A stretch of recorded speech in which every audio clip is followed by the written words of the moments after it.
I love this too. I'm probably gonna think clear. This could drag out all night. I hope you brought breakfast. Let's go drink it all day. Shall I run up against- This is unusual. They usually try to put me real close to Maggie. Yeah, I'm just- yeah. Scott's as bad as I am. Right, right. Well, I got something to say tonight myself. Well, terrific. It's that time of year. I didn't- I've never known you to hold back. That water plant has got, You live up there, don't you? I live up close to you. I live more than you. Thank you. It's in effect. Yeah, in that area. I'm talking about the water plant. The one that don't work.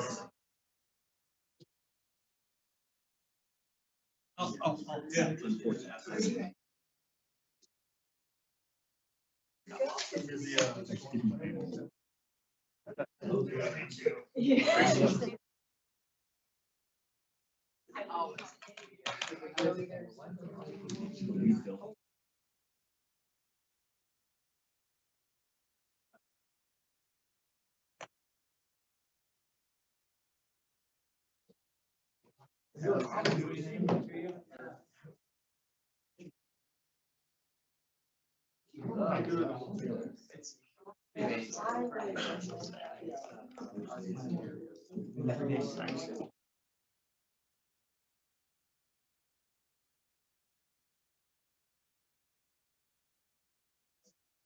Yeah.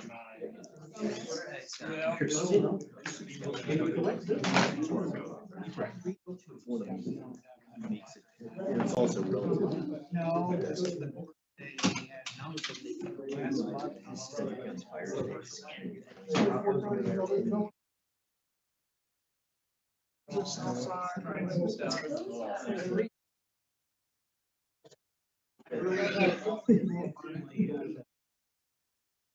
My other buddy goes there, and I would help him. To get to their machine. Yeah, they're at the door. So when he was down there, my sister actually worked for a month.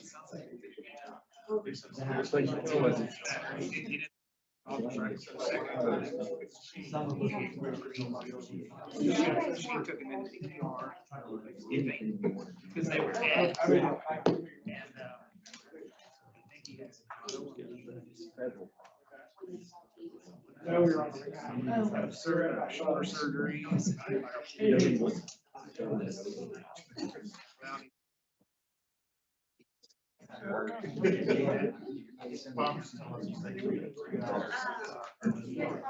Artery thing. We're just straight.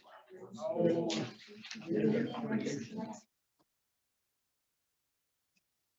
Disabled from your knee.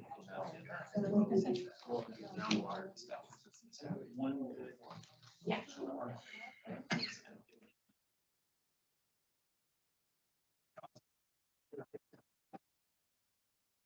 Did the honor flight back in October. That was good. Yeah, it was good.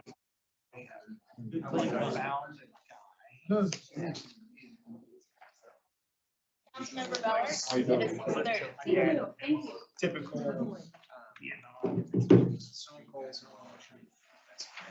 Good evening, everybody. Thank you so much.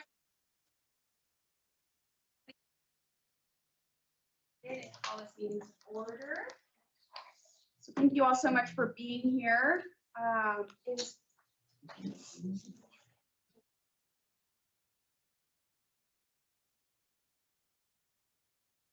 Is Angela online? Not yet. Okay. Do you the Shop Fire Department update?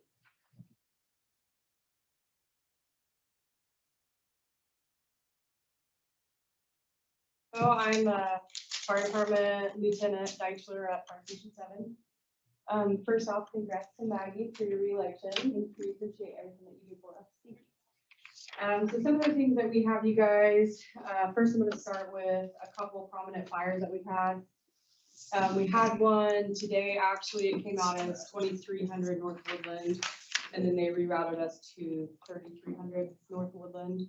A small fire in the basement, there wasn't significant damage to that one. We had one back in November, 1200 block of North Fairview. That investigation's still ongoing. The cause was arson, but the investigators are still doing work on that. A few weeks ago, we had a submersion over at 21st and Burns, had a car that flipped into the river upside down. That ended up in a fatality. We were the first ones to respond to that one. So it just kind of goes to show that we make any call. Somebody was asking us today what kind of calls we were making today, and it's anything. If anybody doesn't know who to call, they call us. Let's see, as far as end of the year business goes, we close out all of our hydrants. So if you aren't familiar, every year each station has to do hydrant inspection. So if you guys see us running through your neighborhood and turning on your hydrants and flushing the water, that's what we're doing. So we check them. Come winter time, whenever we need to use them, there are some instances where they will freeze up and we can't use them. So we try to kind of catch those ahead of time during the good weather, see if we can prevent any issues with that. We've also completed our inspections for the area. So we do have inspectors on the fire department there, not in the operations, which is what we are. They work downtown and they go out and they inspect businesses, apartments, daycare, schools. But because we don't have the personnel to take care of everything, they've kind of distributed inspections to the stations. And so we've been tasked with going to some of the local businesses around here and doing inspections. And that's very basic, check to make sure they have extinguishers, make sure they have exit signs, make sure that their egress is clear, that they don't have, panic bars during business hours, to where if there was an emergency, the occupants couldn't get out.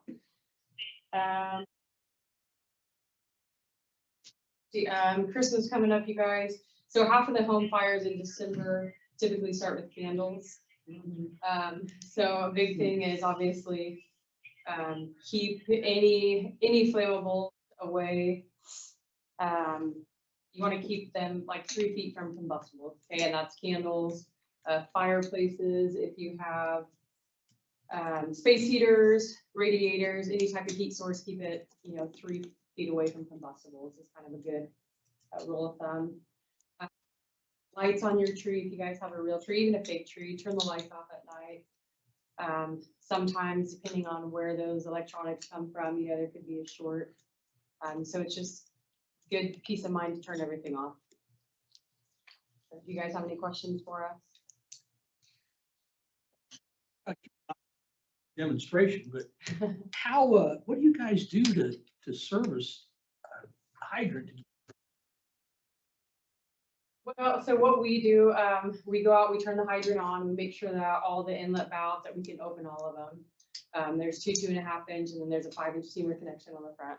So we open all those, make sure that the water flush is clear. So sometimes if they haven't been used in a while, sediment, dirt, stuff can get built up. Even sometimes if for whatever reason there's a cap missing, sometimes we've had people shove trash down in them. So I should turn in all the caps I've been saving? Yeah, I'll need your phone number. But so we want to make sure that stuff doesn't flow through our hoses, right? Because that can cause an obstruction and cause an issue with water. So we flush everything, and then if they don't drain past the freeze point, then we have to go back out, and we have this tool that we use to drain them. So we have to manually flush them out so that there's water not sitting in there until we actually need that water. That answer your question? Yeah. Okay. I think so. I could assume the rest of it. Visually, yeah, I don't have one to show you. Anything else? I have a question. Yeah. What? Just have a bag over them, stay out of order.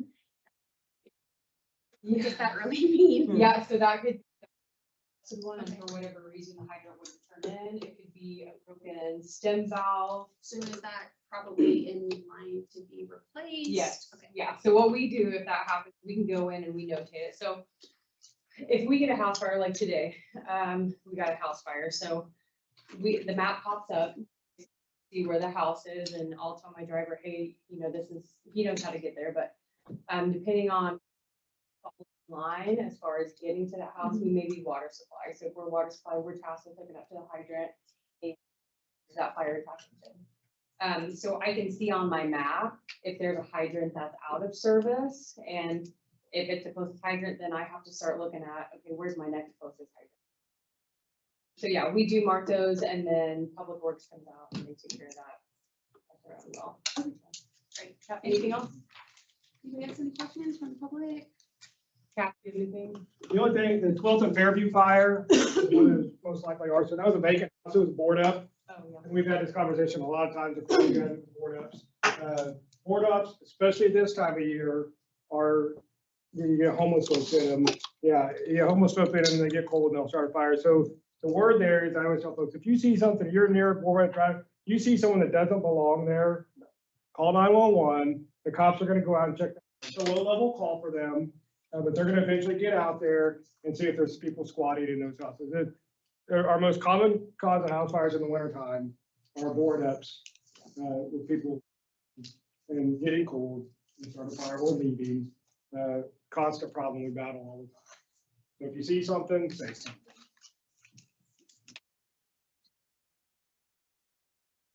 So much. Move on to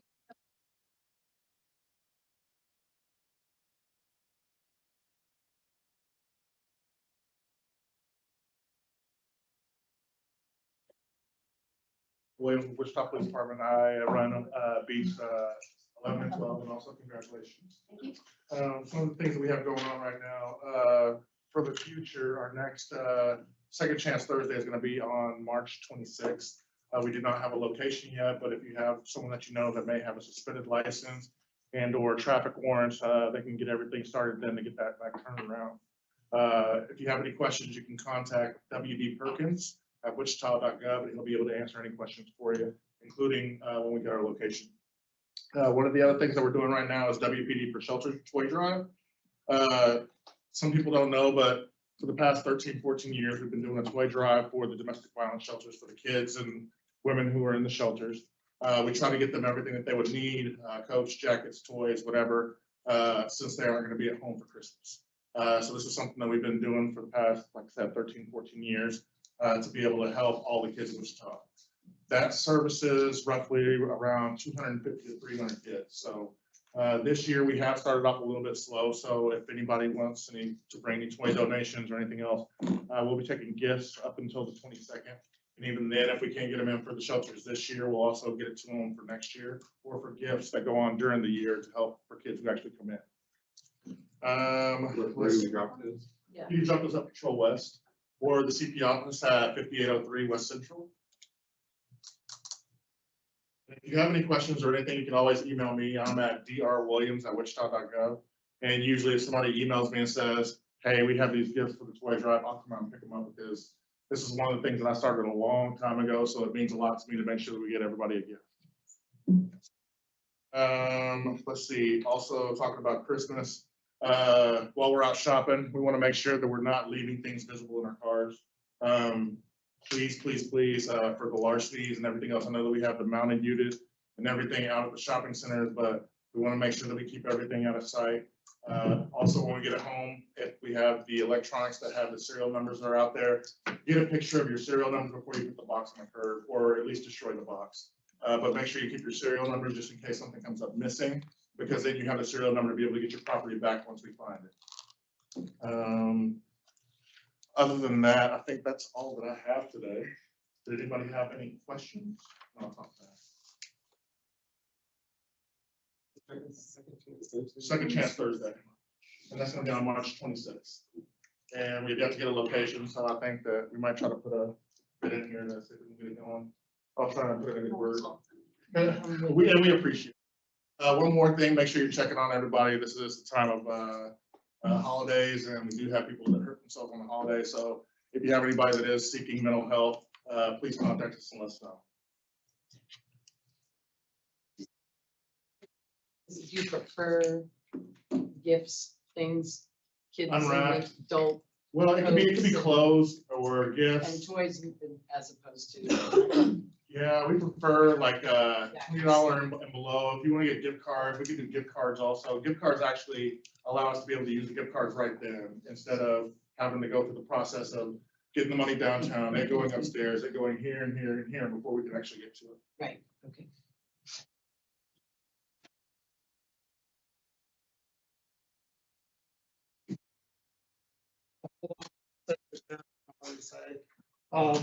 I'm Officer Brindley. I'm kind of new to District 6. I was over by Wesley Hospital with District 1 quite a bit, and then a little bit of District 2, and I'm just moving around the city apparently. So luckily out of Patrol North, there's only 1, 2, and 6, so I think I'm completed all that. Some of the crime stats, we are down in every category of Part 1 crimes, which is awesome. As Darren was saying, the larcenies this time of year is the time to take from cars apparently, because every year we tend to have a lot more larcenies from auto, larcenies from stores, stuff like that. If you guys, I know when it's cold outside, you want to go out and start your car, make sure that it's either with a remote start or you have a transmission lock of some sort. It actually is illegal to have a vehicle warming up in the morning that is not by remote start. So some of the events that we did out of Patrol North and actually out of Evergreen, because we missed November, so we had nothing going on. We did have a trunk or treat at Evergreen, and then just this last Saturday, we had Evergreen holiday gathering. Boxes with Union Rescue Mission, as well as the name of the place there on Opportunity Drive. But we've been helping out with that. We've got a bunch of Shop with a Cop coming up. This foundation and with Shields, where they're donating for families to come shopping. It is honestly, I think Darren would back me on this. This is some of the greatest stuff that we get to do. It's a lot of fun to watch these kids come in and see them go, wait, I can buy shoes? Like, yeah, you can buy whatever you want. You've got $100 or whatever. I did have a kid last year who came in and he said, all I want to do is buy my sister a pair of shoes, my brother a pair of shoes, and my uncle some shoes. And I was like, okay, we can do that. Like, it was from Shields, so there was plenty of money there, and Shields is always like, if you go over, it's okay. We got extra cards. So he went over and he's like, well, that's all I wanted. And I'm like, dude, you don't want shoes for yourself? And he goes, well, no, I don't have any money left. And we're like, please, like, come on, dude. That's pretty much all I have. Do you have any questions for us, me or Darren? Don't be too scared. I did look, and currently on District 6, there's only maybe 1 or 2 fire hydrants out. Okay, good.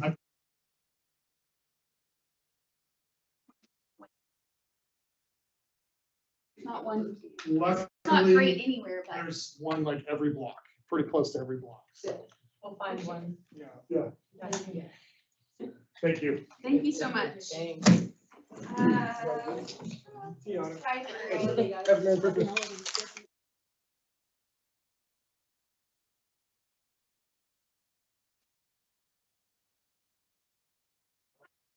Kelly, I'm the branch manager here at the Evergreen branch and over at the Angelo branch. So I'm going to tell you a little bit about what's going on at the library this December. We're at the end of the year, so we are wrapping up our Read ICT Challenge for 2025. If you aren't familiar with that, that is our library reading program that we do for adults every year. And we partner with the Wichita Eagle and KMUW to select the different prompts that we're going to do. There's 12 challenges. So you're challenged to read 12 books, one that fits each prompt throughout the course of the year. So we're going to have a wrap-up party on Saturday, December 20th. So if you have completed the challenge and you want to swap books that you read with folks that also completed the challenge and talk about what you read this year, that's a great opportunity. If you still have some challenges that you haven't hit, so like title was a difficult one for me to figure out what I wanted to do. I finally found one, but if you have those challenges that you haven't met yet, they're gonna have recommendations for you at that event as well. And then we will be announcing our 2026 categories in January, so look out for that, and then we'll start the process all over again. And it's just designed to encourage the Wichita community to read, talk about what they're reading that they might not otherwise read. Another big change that is coming at the beginning of the year, so we've talked about this before, I believe at the DAB meeting, but just as a reminder, our meeting room policy at all of our library locations is changing at the beginning of the year. So currently the meeting room policy has been that we have a flat rate for nonprofits and community groups, and then we have an hourly rate for private and commercial use that's higher. But starting at the beginning of the year next year, we will only be letting nonprofits and community groups use our meeting rooms, but it's going to be free. So if you are part of a nonprofit and you need space because you're doing some kind of educational, intellectual, advocacy, civic, charity, you can book one of our meeting rooms for free. And that is across the board at all of our libraries. And the reason why we're doing this is because by groups that are supporting our strategic mission as a to be a community hub for learning and engagement. So we want to encourage those groups to have find space at the library and have those meetings and conversations. We've got some fun upcoming programs going on. So we have a come and go art event on Saturday, December 13th. So this is from 10 to 2 at the downtown library. We are starting a partnership with Art Connecting Hearts. So it's a local nonprofit that's led by, sorry, I get so many spam calls these days, I about can't tolerate it.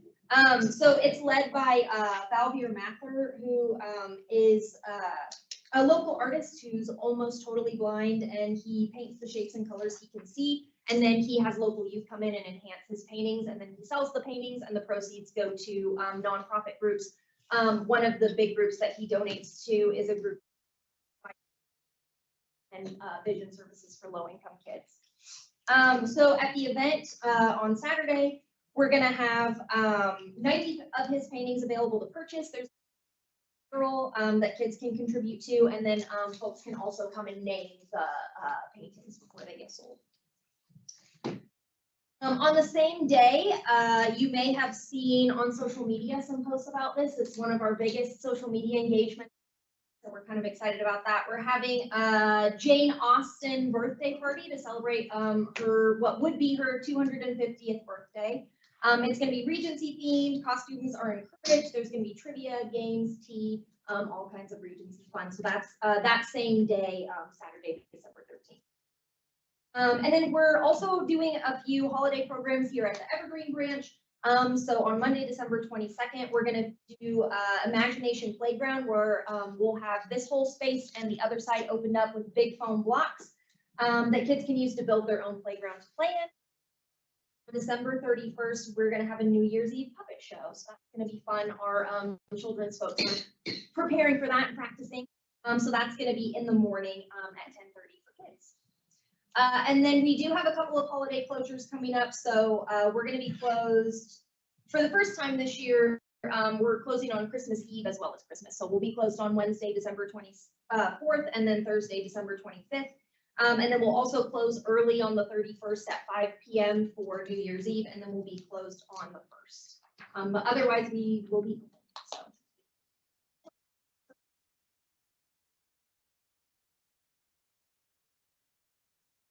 I looked online and couldn't find it, so I presume you don't have them, but in your thingies or whatever it's called that you can check out. Yeah. Do you carry like, I guess that'd be infrared that you can go around your house and look to see whether your windows are leaking air? Do you have any of those things? No, so you're talking about our library of things items. No, I don't think we have anything like that.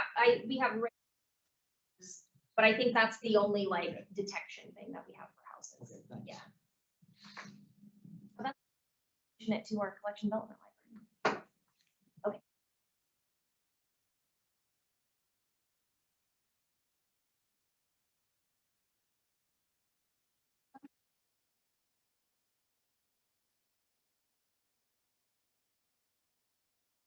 we are at the public agenda portion of tonight's meeting. There were no scheduled items, and there is one off-agenda item that we will have WSU PPMC here to present on. Councilmember Ballard, also we have board member Angela Martinez via Teams, so she is also on the call.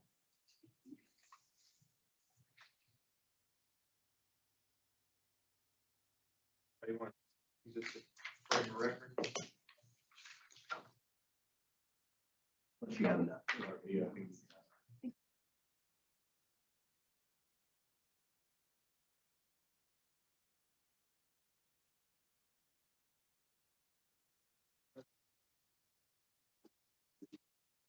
Public Policy and Management Center. I serve as the Community Programs Coordinator. Congratulations as well. We are working with the City of Wichita and public engineering consulting firm on a planning study, the Reconnecting Communities Planning Study focused on the 21st Street corridor. And so the city received a grant from the U.S. Department of Transportation to study how to best reconnect Wichita's 21st Street corridor. Essentially, between I-135, we have the North End community and we have the Northeast community. Those are two very distinct communities. And what this grant wants to better understand is how to better connect these communities, because historically there have been transportation projects that have divided these communities, causing economic, social, and political division as well.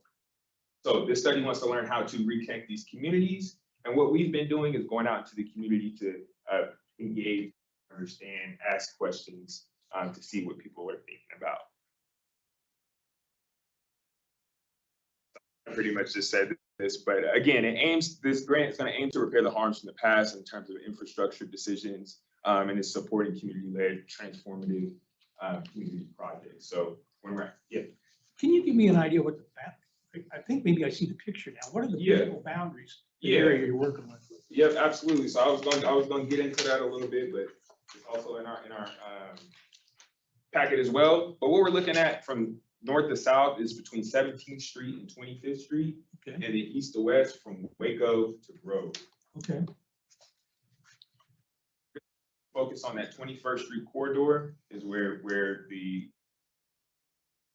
focus, but we're focusing on these outside areas because we understand if changes would be made on 21st Street, it would affect the surrounding community as well. Well, it's on the back side of your bridge. There should be. Oh, you mean the paper right in front of me? That'd be the one. Thank you.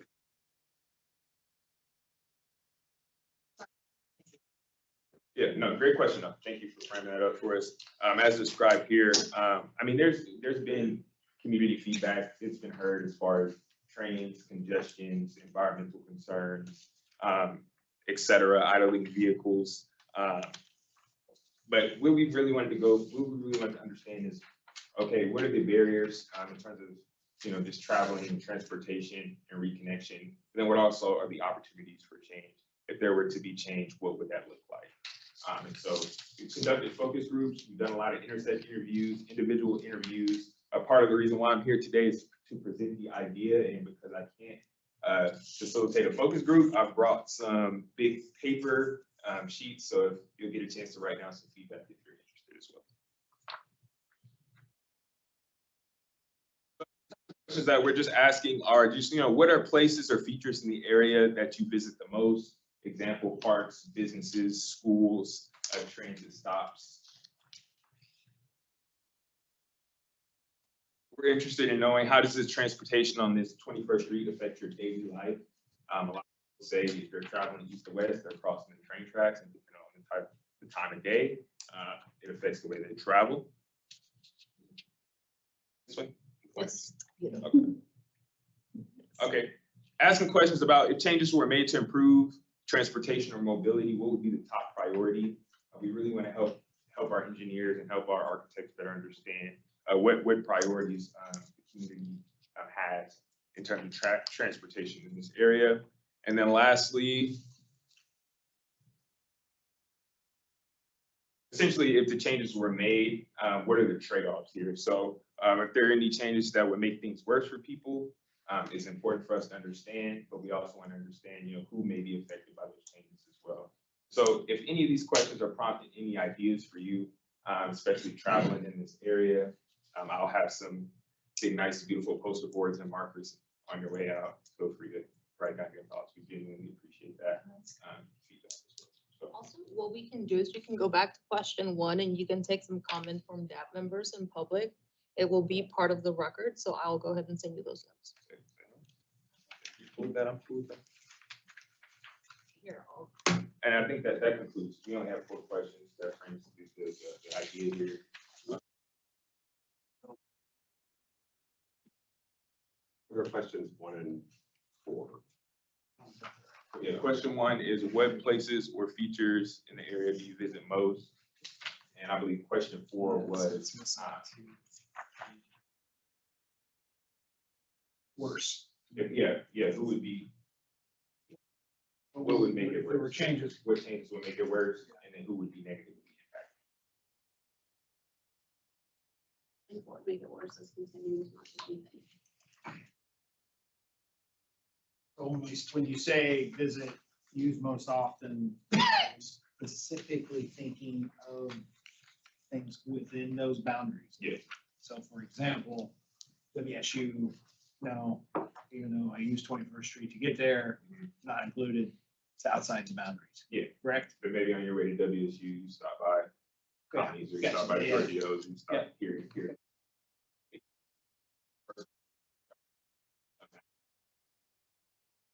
You know, what they like in that area. what's beneficial. 21st and come down, I usually. Terrible. It's like pothole central. All in that. So are we answering questions? I have a question. Yeah. What's the end point beyond information gathering, or is that the end point? Yeah. Just to get, and then, but how does, I'm pointing out here, PEC is not out here, but how does PEC fit into this in terms of that goal? I would Yeah. assume if you had like a engineering, there would be some kind of development. To, you know, apply for the grant, they have to conduct a study, and so what PEC does, I mean, and what they've been able to do, understand like from a data standpoint, what does traffic look like, what does, you know, infrastructure around the area look like? I think what is sometimes challenging for them to understand is they can go and look at the blueprints and everything, social impacts, or, you know, things like that. So where public policy and management center kind of comes in, is we go out and solicit decisions. Some of the interesting feedback I've heard is, you know, like roads, of course, but then also just alternative solutions that they may consider. Similar how some of the road, maybe adjusting some of the railroads, which here, there. but- Sure, we don't. Yeah, know about yeah, the yeah. Railroads here. Yeah. So,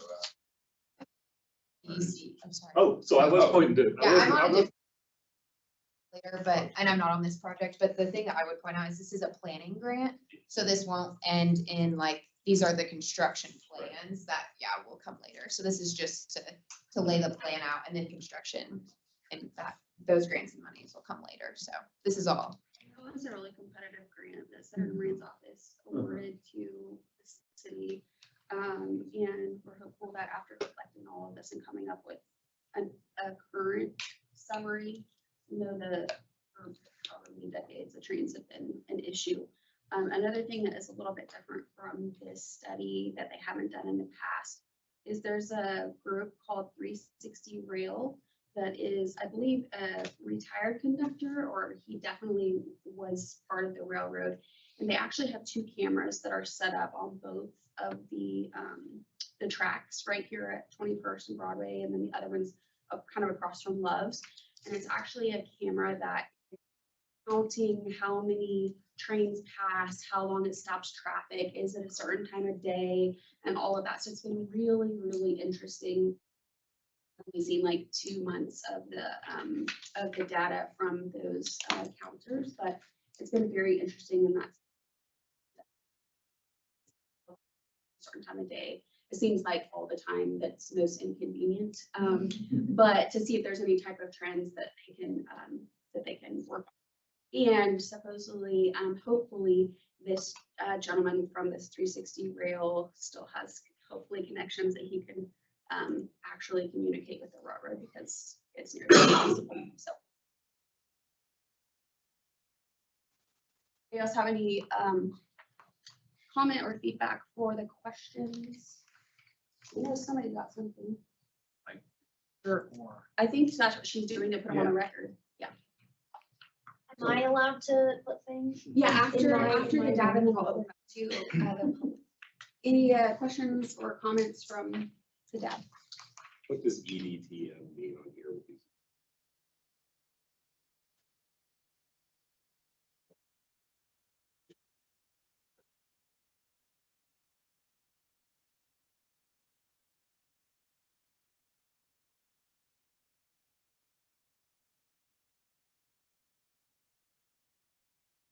use Nomar Plaza. They take areas to visit. They really stepped up the number of that have been there over the last year, so I think I've probably been more.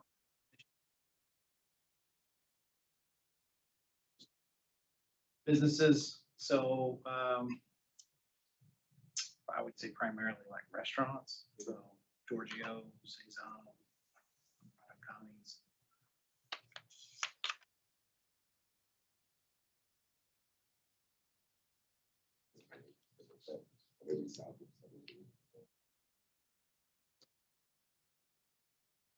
Question from Angela. It says, is it related to the 21st Street corridor revitalization plan from 2005? Study's been brought up in this, but I don't believe so. It's helped inform some of this project, but not necessarily directly.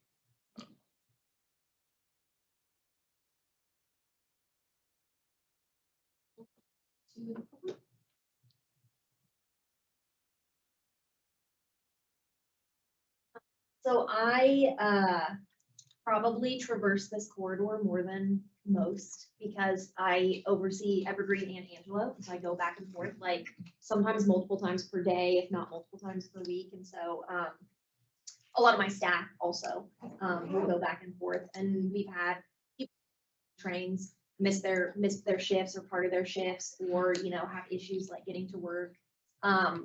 Angelo in particular, we have folks who come in sometimes who would benefit from some of the services that are offered at Evergreen. And we let them know like, hey, the library doesn't necessarily have what you're looking for in terms of, for example, free faxing. But if you head over to Evergreen, and they often seem reluctant to wanna do that because they don't want to make that trip, even though we're like, it's only 10 minutes. And they're like, well, if there's not a train, we're like, yeah, it's true. So a lot of my staff, when they go back and forth, they just avoid the area entirely. And sometimes I'm like, I might not want to make that gamble today, so I'm just going to go to 13. And so Parker, who works at both branches, every time he comes over, he just takes 13th every time because he doesn't want to risk the gamble of 21st.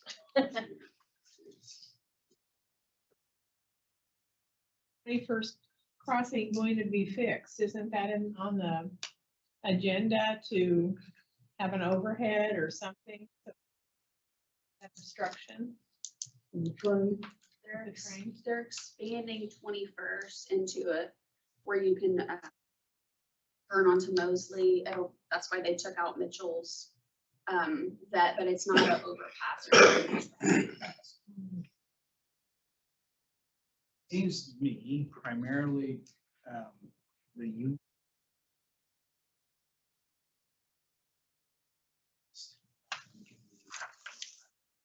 I'd love to see, yeah, that's the one that's farthest east. Tear up of north that you can't get off on hydraulic off 96. It has funneled more traffic to 21st. So if there's a train, then that funneled even more traffic to 13th, which has been a nightmare. The other thing is we think transit. So since we have a hub and spoke system in Wichita, as opposed to grid system, which most major metropolitans have. Those two neighborhoods that you've identified, they are not connected in our public transit system. We actually have to go downtown and end up going back that direction.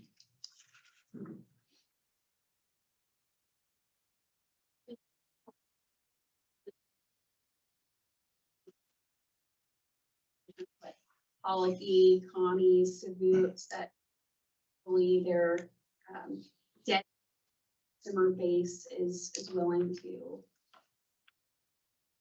trains or whatever that might be, because they've been there for huge inconvenience. Sorry, I gotta be the fly in the soup. You know, I appreciate the concern about delays with trains. But I want to remind everyone that without those, we'd be in a world of hurt. There is absolutely no form of transportation that could come close economically to transporting the goods and services that we all enjoy and depend on. So I'm all for bashing them, but keep that in mind, please, that we can't live without them. We don't like living with them, but we can't live without them. I think the frustrating part is just when they break down like 10 feet, it's like, not into your.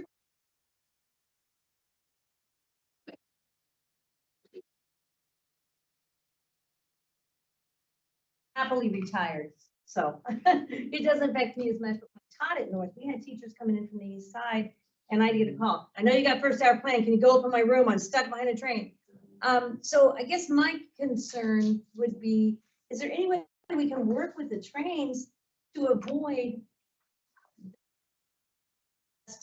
crazy busy with people coming east and west? Because I supervise student teachers, so I have to meet up there once in a while. I don't go to campus very often because that's another parking disaster, but you know, I have to. But when there's certain events or the beginning of school, you know.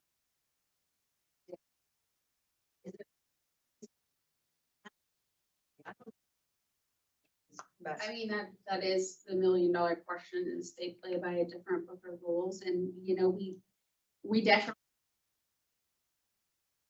are really hard to communicate with.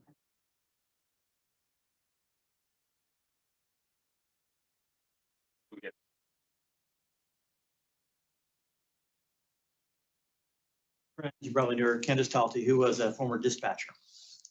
Learned a lot of things about how trains work, and with the, as Bill pointed out, with the economy, I can guarantee you the 1.5 and 2 mile long trains are only going to get longer, even though the engineers don't like it. It's called, hey, we just stacked a couple more engines on the front and we can make them even longer. So in this topic, and knowing that it won't be part of this study, but I want to poll the room. If you came up to 21st and Broadway, eastbound, and you hit Broadway, and you had some sort of a visual indicator, we'll call it a sign, and you saw that there's a train there now, and let's say you're Sierra and you're getting ready to go to the other branch. If you had a sign that says this train at this speed, and based on all of our dispatchers knowing where we're going to connect trains and we're not, this train will be gone in 4 minutes. You would then be able to make a decision of, oh, I'll wait at Broadway. 4 minutes is no big deal. By the time I go down to 13th, come over, come back up, that'll be my 4 minutes. Versus if you had maybe a yellow sign that says, oh, by the way, this train just threw a shoe, as the horses would say. This train's going to be here for the next 30 minutes. Then you might say, oh, 13th is where I'm going to go. If we just had a communication of how long will this thing be blocked? I've had friends call me because they know I'm a map geek, and they say, I'm here and here. How do I get my daughter to work so that she won't be late? And I figured out, okay, we're going to the interstate because that's the only way to get over that particular 2 mile Union Pacific train. We've It's also about talked lack to- of communication. Yeah, absolutely. We've also talked to KDOT about, you know, if you have your, most people, when it alerts you that there's a wreck coming up ahead, if we could communicate with railroad, like, or the rail, like, hey, in 5 minutes, this train's gonna be coming to this intersection, like, either know about it or go a different route. So We may not be able to stop them from blocking an intersection for 10 minutes, but if we could at least have a proactive communication of this intersection is going to be blocked for longer than 10 minutes. if you're really counting on getting through here, you might want to take an alternate route. If that were communicated, it would relieve so much of the frustration. Good idea. Sorry, sir. And then you had- Do you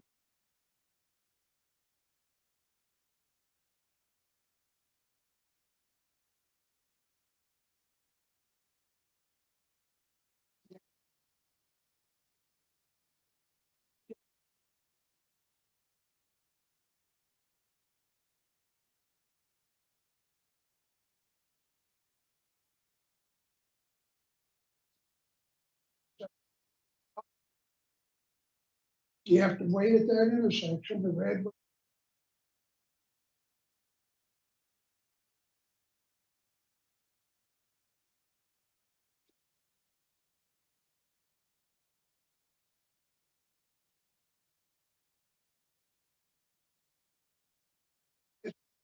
There's a train, driving up there.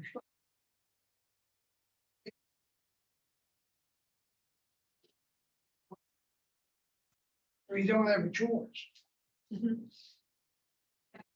Magnet school, so it attracts a lot, I mean, it's a lot of school buses leave and go there. So if maybe they need to have some guidelines.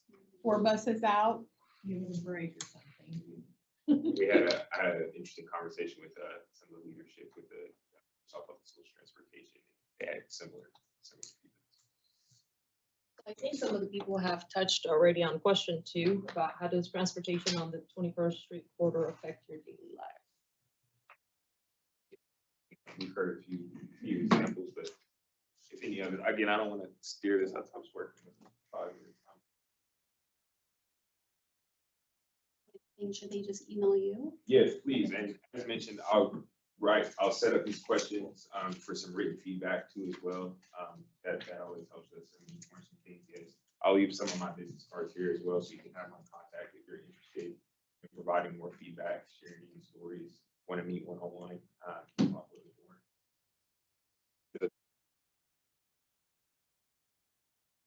Well, you talked about you coming to the Midtown meeting. So Yes. We moved it to January. Yes, You know yes. if that's gonna be Yes, so possible or.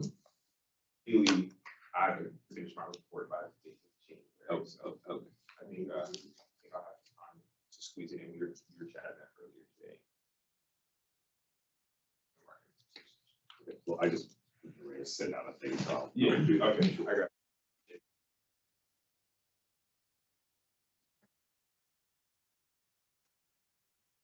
Yes, thank you all for your time and Thank you. feedback. Appreciate it.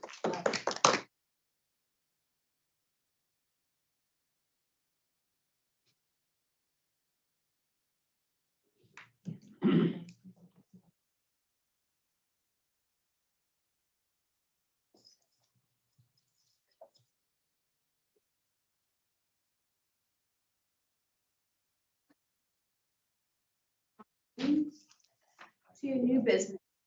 Additional 2025-00151.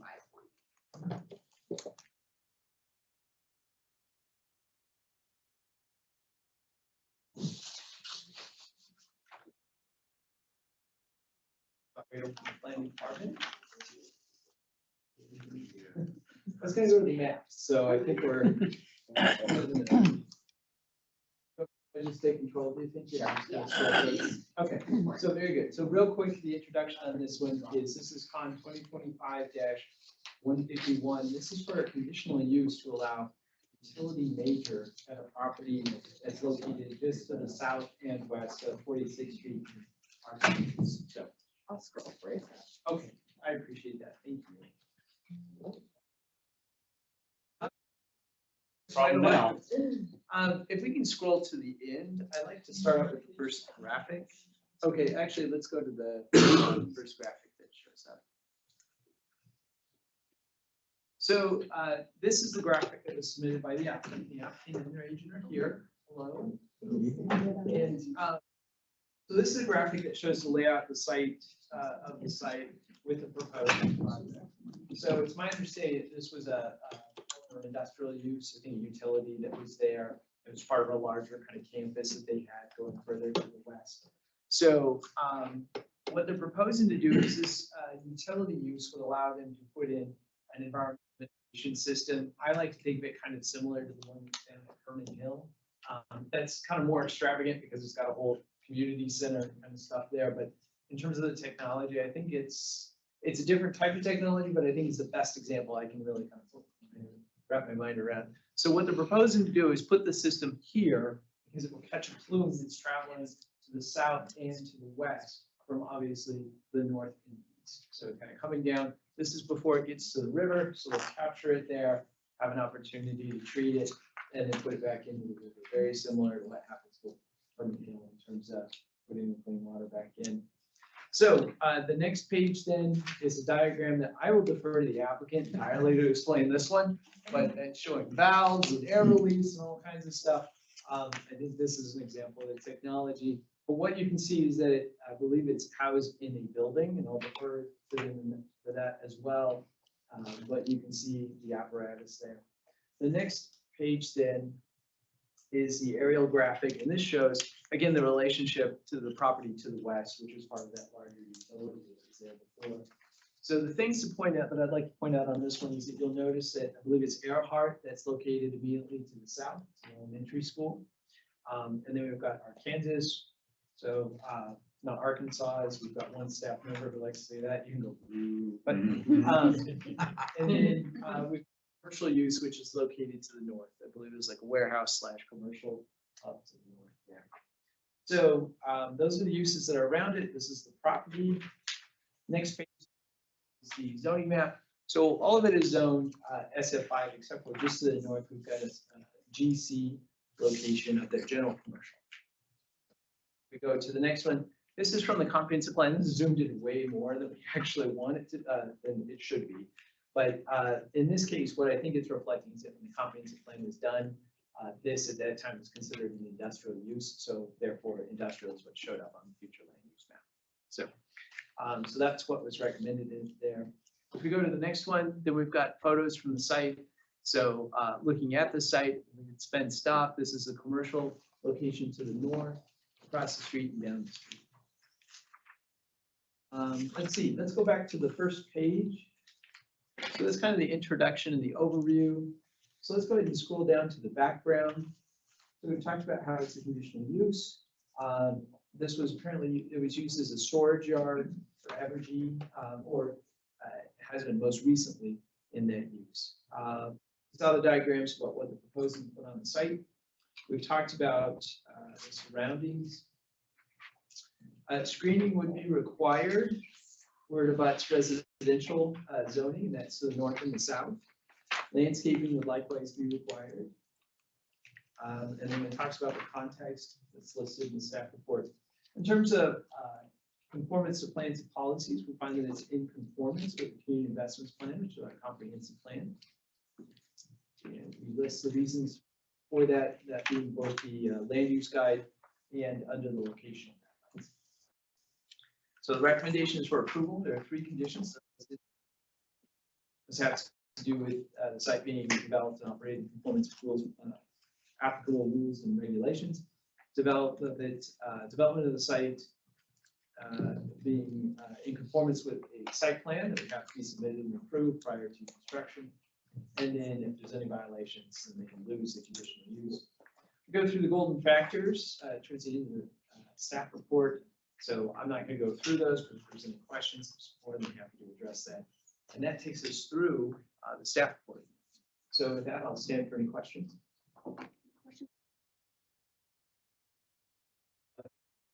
This is my ignorance, and so I apologize. I'm just like kind of looking this up now, but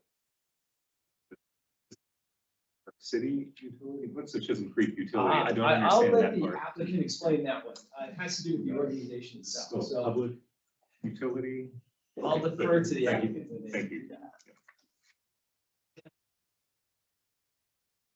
Is it a SF5 right now, Scott? When it's, Yeah. you said warehousing, it's been a, Yeah. it's been a Westar Evergy That line is, for a long you've got time. that one? Okay, excellent question. Any other questions for staff before we bring?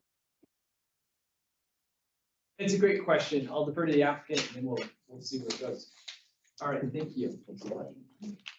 I'm Russ Ady with Bosman Company, agent for the applicant. I got Anthony Heinz here as well. He's the operational manager for CCUA, Chisholm Creek Utility Authority.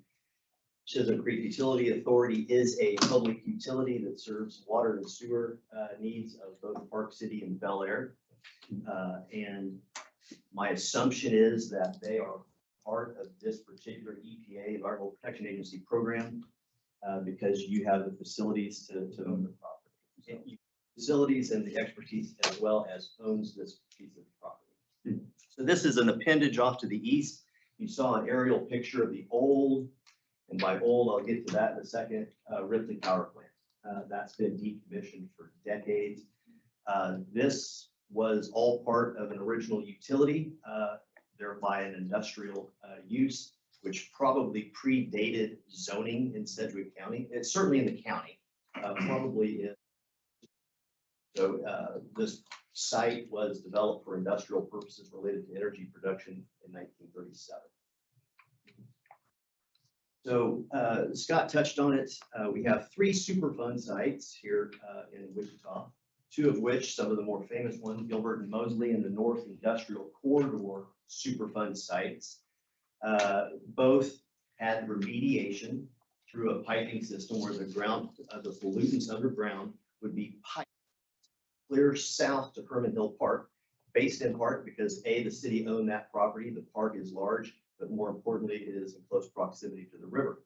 So the water, WATER, center serves both, as Scott mentioned, an educational component. It's managed by the city. You can look at different ways to, it's a fantastic facility. If no one's been down there, District Advisory Board 3 holds its meetings at the Water Center, and it's just a fantastic thing. You wouldn't know it's a remediation project, quite frankly. So those 2 Superfund sites are being fixed or the problem contained and treated by that facility, leaving us this third one. It's called 57th and Broadway Superfund site. It stretches, as the name implies, up 57th Street, somewhere between 53rd, just on the east side of Broadway, and continues in the southwest vector, literally to the northwest corner of the school property. So even this site has part of the plume, let's just say the west half of this property actually does encompass the end point of the migration of that plume. The underground water vector is to the southeast. It carries that pollutant with it from 2 sites. One was an old refinery.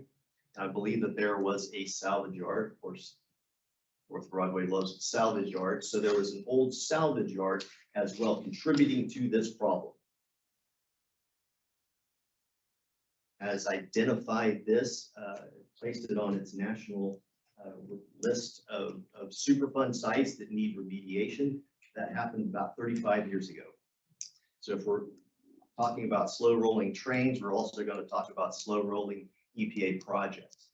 And you look at the time frame since the promulgation in 1992 to the remediation efforts that began back in 93. This is the third of 3 phases of remediation. So back the initial remediation, they call it for whatever reason OU1, and OU1 basically dealt with soil cleanup. What we typically think of as removing the pollutants from the soil as to end, hopefully the source point contamination. The second phase, OU2, then dealt with certain groundwater pump stations to where they were trying to remediate and block the plume from migration through a system of water scrubbers, with the plume still continuing and reaching near the Arkansas River. This OU3 phase, what we're talking about now, which I think was basically began in 2018. Funding was secured through the last infrastructure bill in 23, is when this project was greenlit for funding. This is similar in nature in that it is going to collect groundwater. It is going to treat groundwater, and then it's either going to go back into use as a potable water supply or into the river, any other treatment facility. What's different, and I think We heard this last Thursday during the planning commission discussion about noise and odor, and what type of relationship the technology has to the one that was built 20 years ago in Herman Hill Park.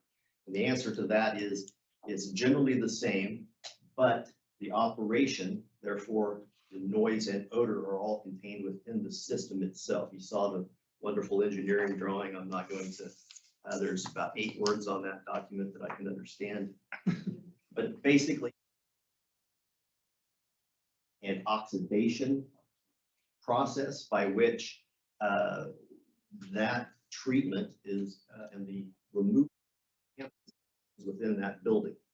The Herman Hill Park water remediation use a different, older technology to scrub. They're called air scrubbers. And I'm thinking of it as an old-fashioned swamp tank air conditioner where you run water over grills that cools the water and cools the air. So that type of system cascades polluted water over a grid system, aerating the water with the volatile gas compounds coming off of it, pumped out from a smokestack, if you will, and lets the atmosphere, the ultraviolet rays in the atmosphere, scrub out the carbon and other volatile compounds. Here, that's being done by an internal ultraviolet radiation process. So again, we have a better answer today than we did last Thursday for the Planning Commission, but that's the short. Actually, I'm probably pretty pedantic about this, but that's my short answer to that question. So what does that mean and why are we here tonight? Local zoning code requires that any utility that's really above ground, that's about the best way to storm sewer pipes or water pipes underground, but we do regulate such things as electrical transformers and these types of facilities as a major use. Neighbors in I believe a 500 or 750, I believe were notified of the action. A few neighbors came and spoke their concerns that I believe I just addressed related to noise. I think there was some confusion that this, my notes, that there was some confusion during that meeting that this may be a source of pollution as opposed to the solution to the problem. And I just want to really reiterate that for you all here this evening. I don't want to take up any, if you have technical answers or questions, Anthony can certainly address those. We were fortunate enough last week to have 2 representatives of District 7 or Region 7's EPA come down and provide a lot of the technical details of the Planning Commission. One of which was a question, and Scott raised that with me after the meeting. This facility, this type of facility is the standard operating procedure for these types of remediation projects in the EPA. So this is the EPA's best tool to take care of this growing problem. Are you talking about the actual technology? Technology, yes, sir. As opposed to, say, Herman Hills water. Yeah, well, and how many of those are private projects versus public projects? We did not get into that. There was some questions of whose project, is this the CCUA's project? The CCUA was a private commercial enterprise. No, it is a public utility. So the potable side of things, you're selling the water to Park City and Bel Air. How does that work? So we would, it's a beneficial reuse. Yeah. And that was part of to get it funded, because we have water rights in the area. We have a SG-23 water right, which is one of the older water rights in the county, the 23rd. And we have 1 billion gallons on that water right, and it's in danger of being contaminated. It's actually on our lot here. So they can't just take 500 million gallons of water away from Park City and Bel Air and pump it into the river. It wouldn't work out for our public water supply. So part of it would be a beneficial reuse. It wouldn't be directly, it would then come to our treatment plant after it went through this treatment facility, it would go into our treatment facility at 53rd and Broadway. Like any other ground well Like any water. other well water. Silly question, but after the water goes through the UV and specific contaminants at that point, So the hydrogen peroxide is what they would use to oxidate or for the advanced oxidation. And that's going to take out your volatile organic compounds like your 1,4-dioxane and all of those other big chemical names that are tough to pronounce. And then once that is done, you would blast it with the UV radiation, and that's going to knock down not only the hydrogen peroxide, but all of the volatile compounds that were released during oxidation. And then you were going to through a activated carbon filter to remove as much of the peroxide as we can. So it is generally self-contained. There is going to be outgassing from the 100% efficient, but like you said, with the Herman Hill facility, those are all just direct to atmosphere already. So it's not. That's the old way of doing it, would be direct to atmosphere. So does the activated carbon get trucked off somewhere afterward? It would be washed, and then that, so you could think of it like, it's hard to explain washing. These filters are pretty ginormous, and you just backwash it. So you take clean water and wash the activated carbon granules off, because it doesn't actually absorb anything, it adsorbs it. So it's just on the outside of the granules. So if you run water over it really fast, all of that. And then you would treat that in your wastewater treatment facility at 53rd and Broadway.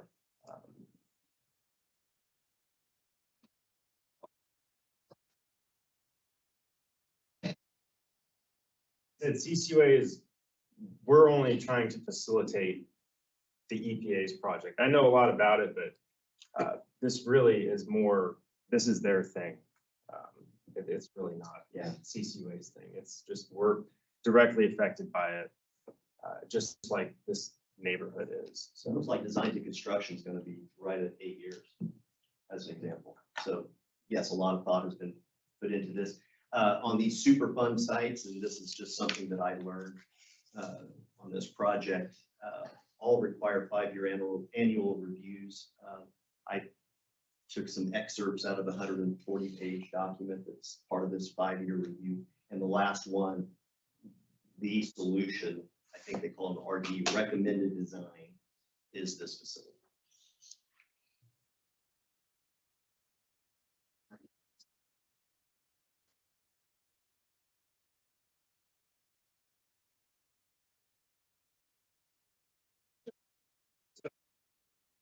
As far as the project and the pumping, so the EPA is projecting probably 20 years.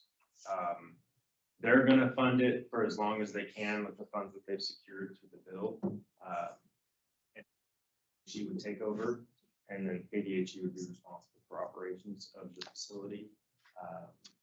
But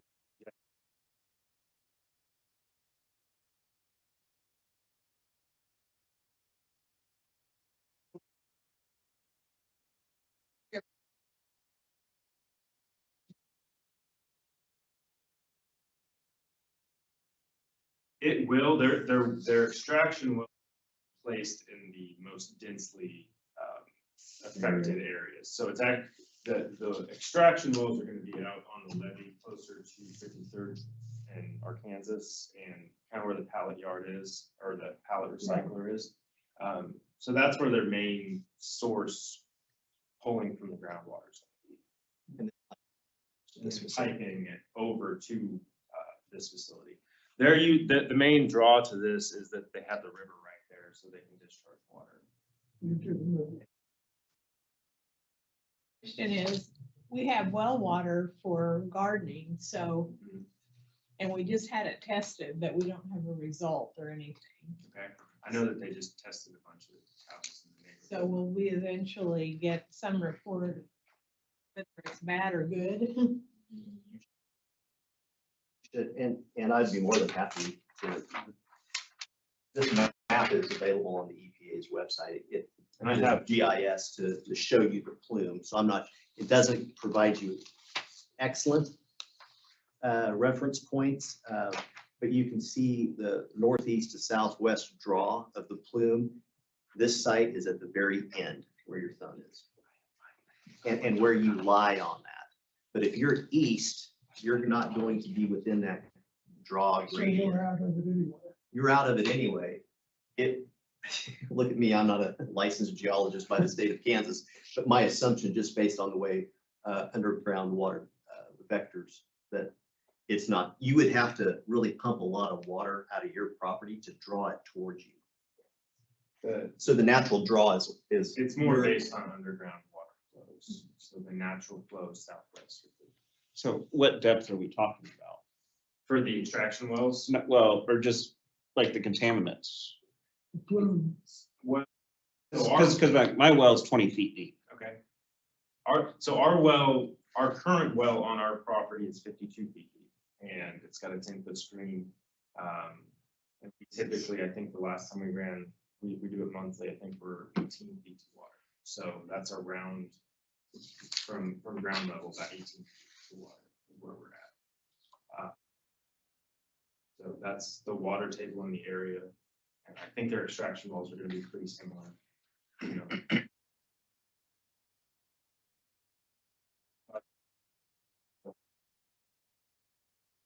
For this general area. Information in the report, but I know probably where to find it. Well, and I was going to talk for 5 minutes to cover some of this type of stuff, but. Does anybody else have? Yes, Terry. So I'm just trying to understand the physical way this works. So you're gonna have pumps in the plume, and that's gonna go to a water pipe, so to speak, over to this facility. Correct. You're gonna clean it, Yes. and then you're gonna dump it in the river, or are you pumping it back someplace? We'll take a portion of it potentially to CCUA, not 100% of it, to our water treatment facility to make up for the water we are going to be losing. Because our well is going to be one of the extraction wells. And and is that? That's So, on ours, it's actually right here. That's our well. You can use the clicker. okay, but you're gonna send it back so it goes into the Park City water system? To the water treatment plant. Okay, and is that at 53rd and Broadway? And is that part of what's being built there now? No, that's actually a totally separate project. That's our Okay. wastewater, the wastewater treatment facility is being expanded. Okay, so that's what you're building That's there. wastewater, it's a totally different. So that's not involved with this project. Not at all. Okay.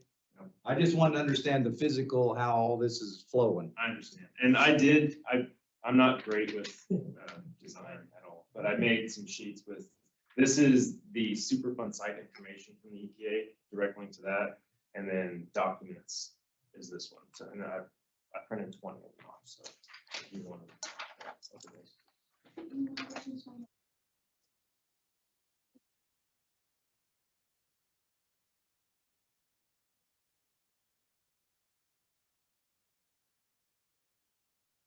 My name is Daniel Keene, 312 West Long Lane.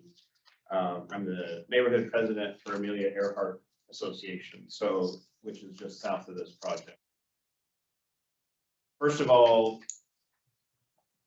of the project documentation did not relate any of this to the EPA Superfund site in the application process. It was until Thursday at the meeting that this kind of came about. That said, both CCUA, Paulina from the EPA, who this is not her project, the project manager is out on maternity leave. It's been difficult because it's an EPA project that there's nobody local that I think knows all the details. And then the other problem is we live in the city of Wichita, so it's not the city of Wichita's duty to notify. So, you know, first of all, I moved to this neighborhood in 2005. owners were original landowners that the houses were built in the 50s and 60s. They remember when this was a wheat field out there. And so there's a lot of history there. There's 3 generations of families. Our kids have gone to Earhart. They camp right along that fence. There's a disc golf course there. The disc golf sometimes go over the fence. You know, they have a key so that they can go retrieve their stuff that comes back. You know, we're outside in this area a lot. So I appreciate the additional information today. But part of my concern is I went and I looked at the GIS website and I counted all the homes from Armstrong to Arkansas that do not currently list having a meter. And I counted 60 homes that are over this plume. 45th Street that runs straight to the east of this lot, there is no city water that has been taken across there. So in best of my knowledge, what I gleaned was in around 2000, this area because of this problem. The problem is for us in our neighborhood, we still thought the problem was up at 53rd Street. We had no idea that now this was in our backyard. And so that's more what I'm trying to come, I guess today is like, this is an EPA project.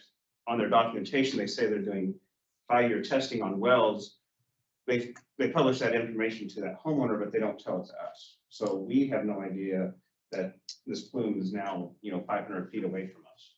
And so is it safe for us to be using for our gardens, for our drinking water?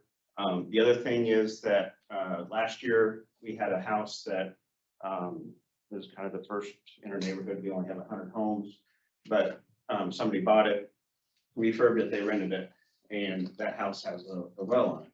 My understanding was that if it changed hands, that they had to hook up to city water or the city sewer. That didn't happen with this house. I called zoning and they said that there is no current requirement for landlords to test wells if they have a renter on there.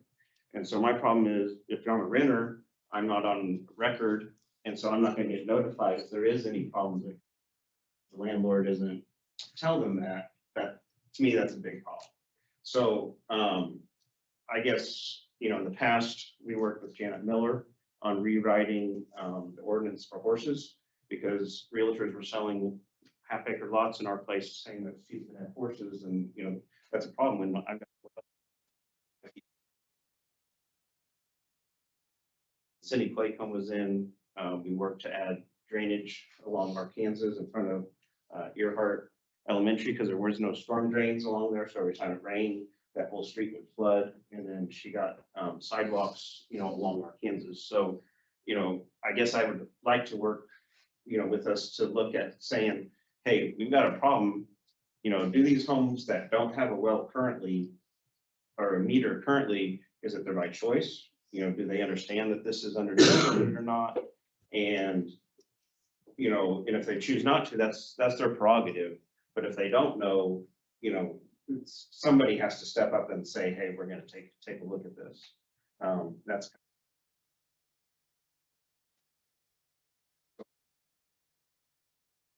kind of where I'm at, because a lot of the other questions that I had with as far as the design and, the plume, it's like I would hate for all our kids, because I had 3 kids go through Earhart. They're outside all the time. I would hate for them to no longer be able to have the primary part of their education because of the noise of the plant or this plume, that's going out, that's going to make it so that they can't camp out there.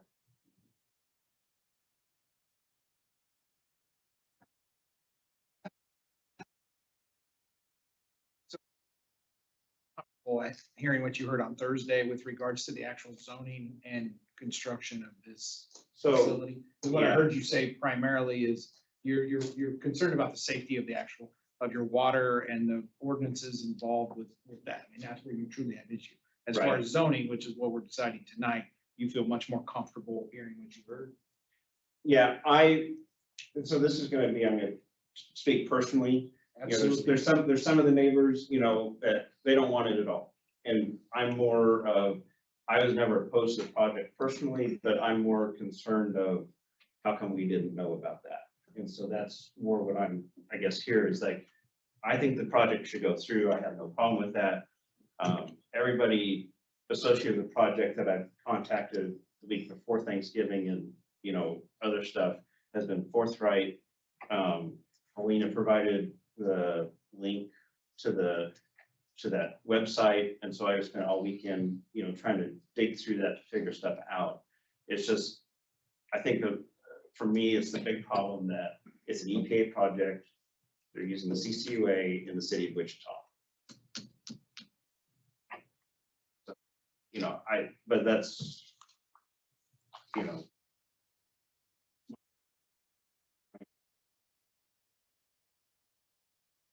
2 summers it's gone dry, you know, most of our wells are around 20, 30 feet deep. It's gonna cost $10,000 plus to get a meter. You know, and so part of the reason that we're all still on sand streets, we're supposed to get dirt streets for a quarter of our neighborhood this year. Right up next to the school that they're putting the treatment on. But anyway.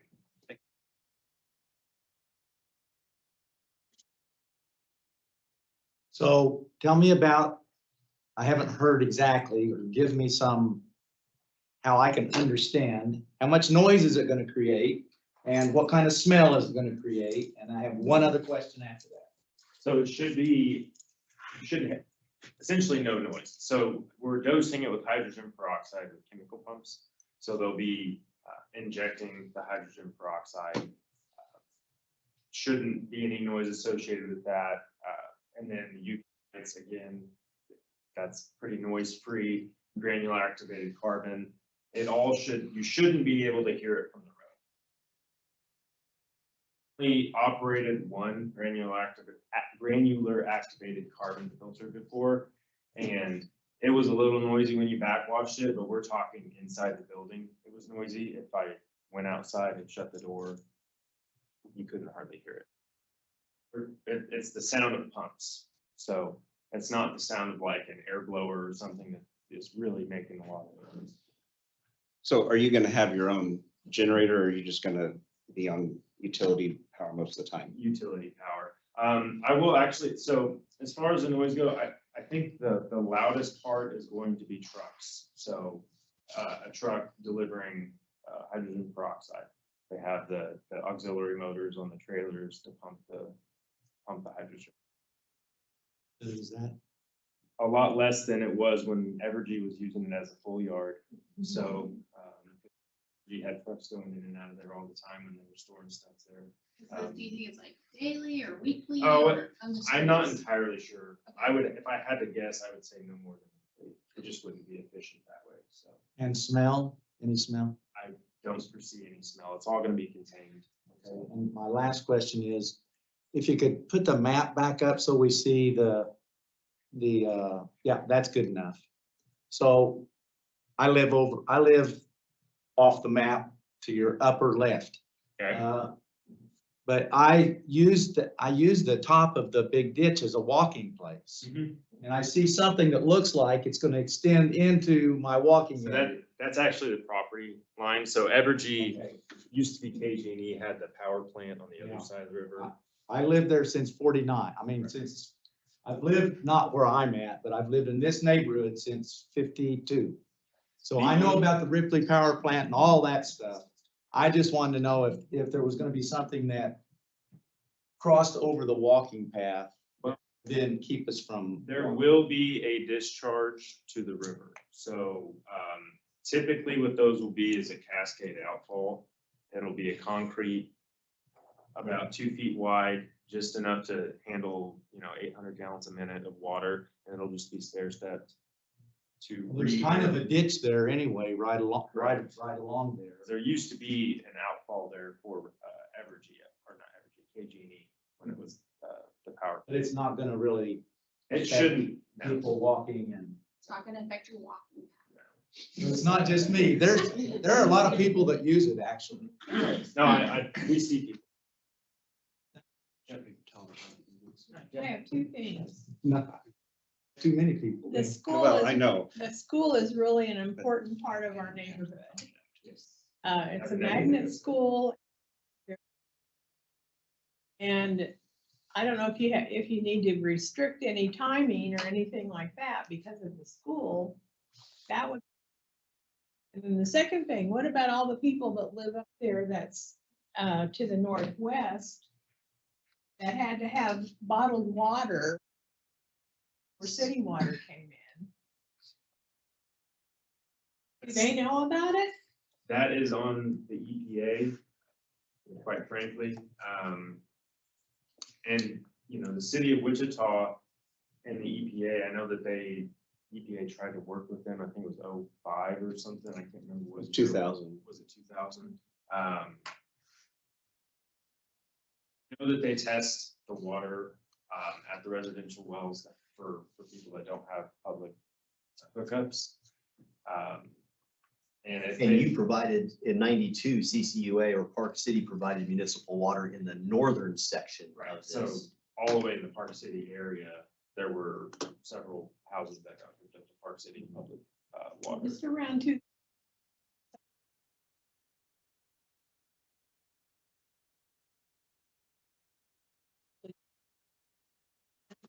What are you talking about exactly? This is why we That's had. our Kansas and 48 or something. So like everybody on 45th, there is no water lines at all on 45th right across from the property. And then, so starting at, there's 18 houses on that street. And then as you go north, there's 60 more that aren't hooked up to meters from Armstrong right along Arkansas, right along the plume. So I'm happy to take down those specific questions about if the neighborhood is notified that used to be on bottled water and see what we can do to make sure that. We don't live there, but I'm. I know that there is a significant water line that runs along Arkansas. Yeah, that Drinking whole- water, potable water from Wichita. Basically, that whole area from 53rd to 46th and west to the river, I believe, I live in that area, that has city water, Wichita city water. I Right. think on the other side of the street at up to 47th, they have Everybody, the option of being on Park City water.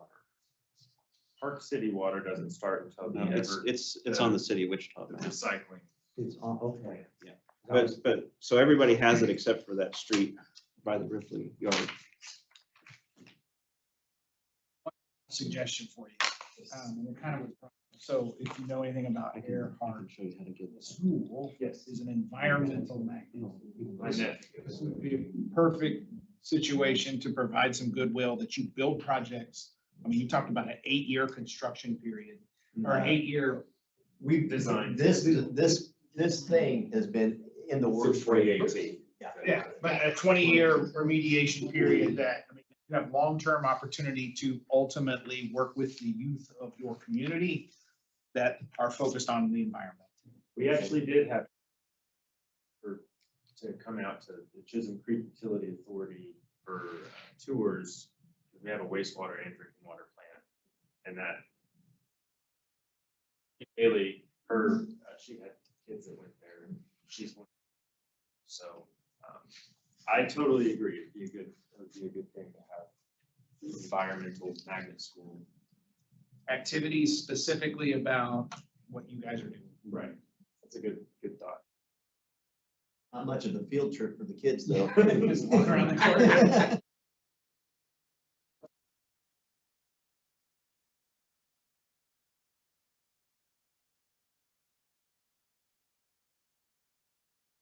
Thanks for all that. I would move that we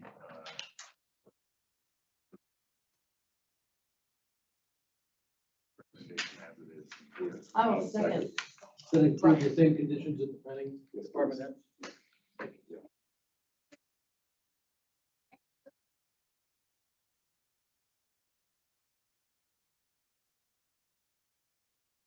You still on there, Anna? She's online, so we'll give her a second here.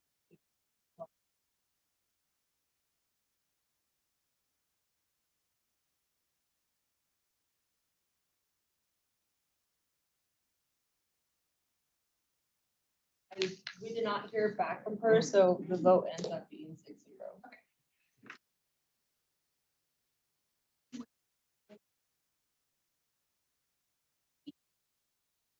Dash 00023.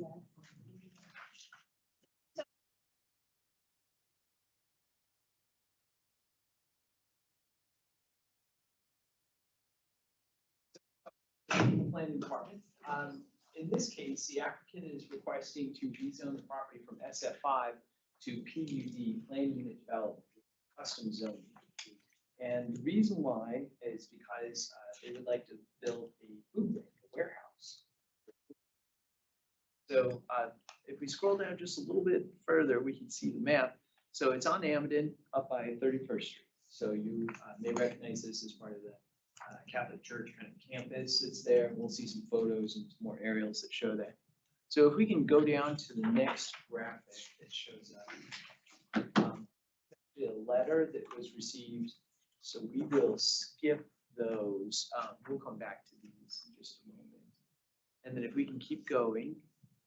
Now this is the text. So with the PUD, because it's a customized zoning district, there's text that goes with it, and then there's a graphic that goes with it as well. So this text, as we scroll down, it shows, whoops, it shows red where the planning department is recommending some changes to the text, but the black text is what the applicant has applied for. Now, if we keep going, we'll come back to this. We'll have a longer discussion on this. This is the aerial, which shows the location.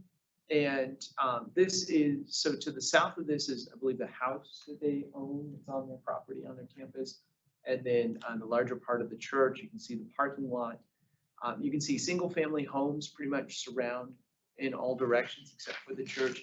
And it's my understanding that a single-family home is on this property and then it's no longer there. And so they're proposing to use it for the warehouse. To the next graphic, this is a zoning map. So everything is zoned SF5 in the vicinity. If we go to the next graphic, this is the map from the comprehensive plan. And what it shows is it's recommended for residential. And I believe that's because at the time it was a house with the comprehensive plan. So if we go to the next one, so here's a picture of the site itself. This is looking to the north. So between this property, the subject site, and the home to the north, there is a screening fence that's already in place. It looks like it could use some maintenance in some areas, but this is looking across the street at the home that's there. This is looking to the south. This is the front yard of that of the house that's on the church property. So with that, if we can go.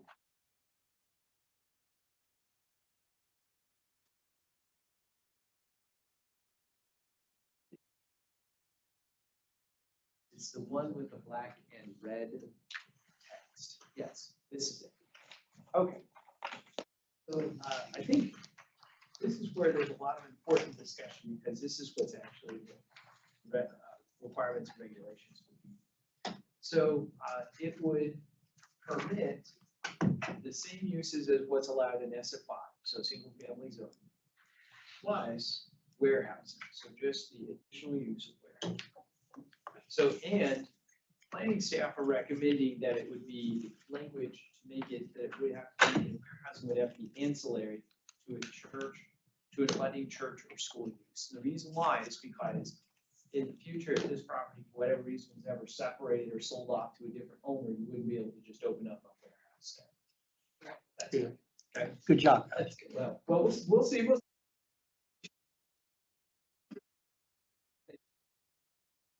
Two then is talking about setbacks. So this is the distance from the side, from the rear, how far the structure has to be, where it has to be located on the property. There were some changes to this, so I'm not going to spend too much time. At least some changes recommended from the NPC.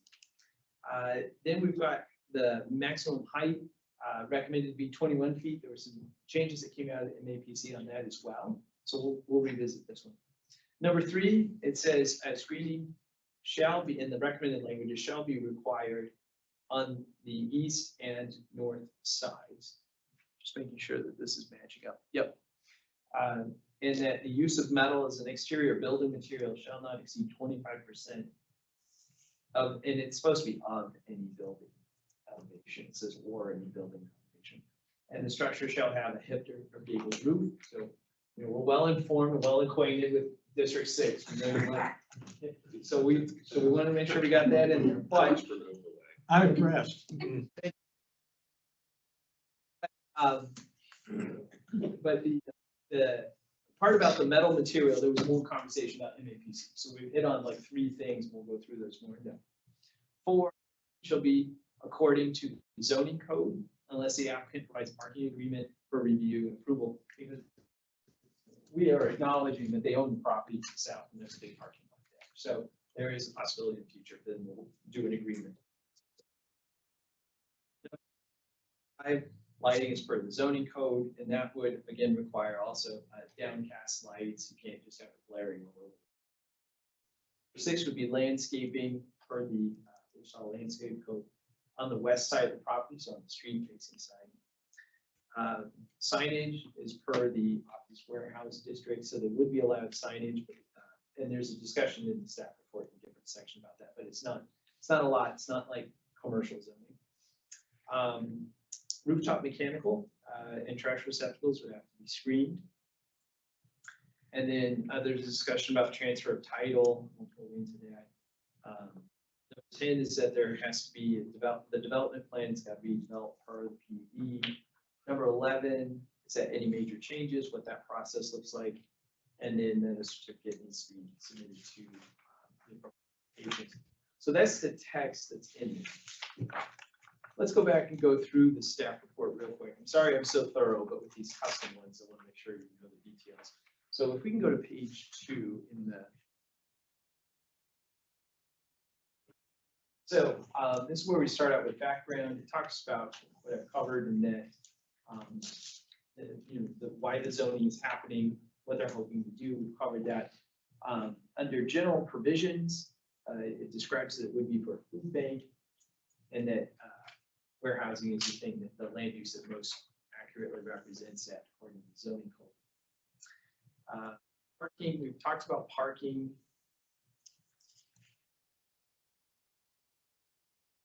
This spells out how much parking would one space per 2,000 feet, for the first 20,000 square feet, plus 1 for every 5,000 square feet over that. Again, I think what's going to come into play is parking agreement with the church, so I'm not going to cover too much on that. Lighting, we've talked about that, it's for the zoning code. Landscaping, there's information in here, again, along PUD says that it's required.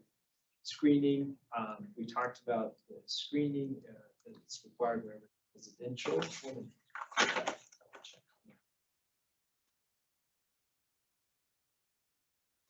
Shall be required on the east and north sides. So that is where it's required. It's not required to be screened against the church itself. Just trying common sense, but just making sure that that's what's in there. And then architectural standards, we'll talk about that with the MAPC recommendations. Development standards. This, if we go to the next page, there's a table. Talks about the setbacks and how they compare among different zoning districts. I'm gonna go back to the MAPC stuff in just a moment. We'll cover that, but just know that that's in there. And then signage, bottom of this page is a table talking about signage. Office warehouse is total square footage. So they would get about 62 square feet. And on the frontage, hang on real quick, permitted street frontage for arterial street, maximum area, sorry, would be 150 square feet and a maximum height of 25 feet. So just understand that's the maximum they could do with the signage here. And if they did it on-site ground or pole sign. There's a lot more, oh gosh, on the next page about all the different types of signage that they could do. I'm not going to go through it too much, just know that that's how much is allowed. Let's see, next one, let's go to page 5. We've got public services and conformance to plans or policies. it's a tricky one because this is zoned for single family. You've got an existing nearby use, the church, same owner that's wanting to expand into a residentially zoned area to build a warehouse. When we look at it in terms of the comprehensive plan, we found partial conformance with it because the comp plan recommends residential. However, it does acknowledge that from time to time, there will be pockets of development that will occur in those areas due to other factors, including nearby. So we know that we think with careful consideration about conditions, that it can be a good neighbor for residential. And then the locational guidelines that are in the comp plan.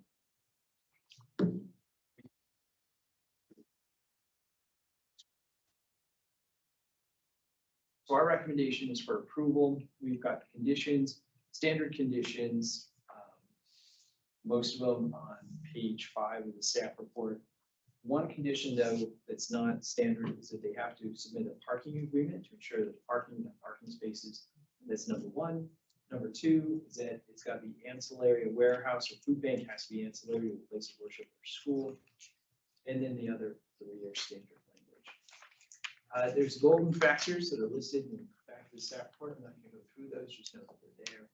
And then on page 7, there are comments and images that were submitted. So I'll just turn your attention to that. I don't know if the individual who submitted that is here. No, okay.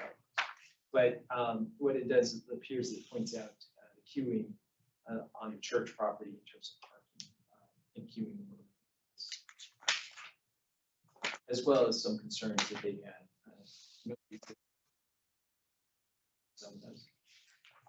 When this went to the MAPC last Thursday, there was some dialogue between from the applicant's agent and members of the planning commission. Ultimately, where they ended up was they recommended approval, but there were some changes. So for number 2, instead of 3 feet side yard setback, so how far the building can be, how close it can be to the property line, instead of 3 feet, the MAPC is recommending 6 feet. Then the maximum height, instead of 21 feet, the MAPC is recommending 25 feet. And that's all under number 2, general provision number 2. Why the 4?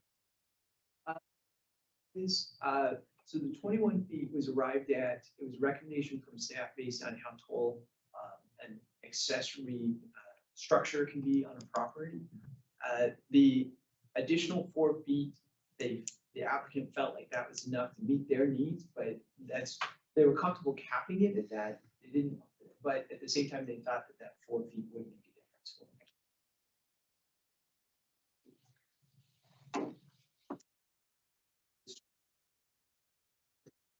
They added language that would say screening shall be required on north, east, and north sides.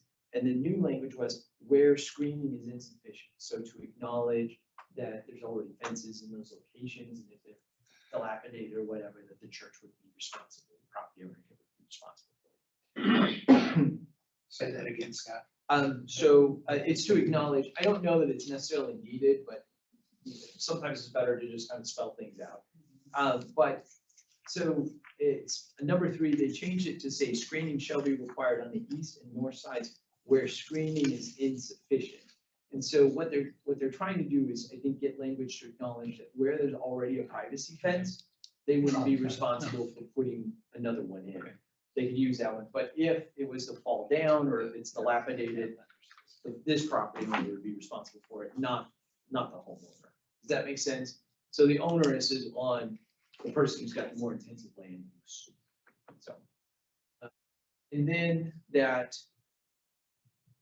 the use of metal as an exterior building material shall not exceed 25% on the south and west sides.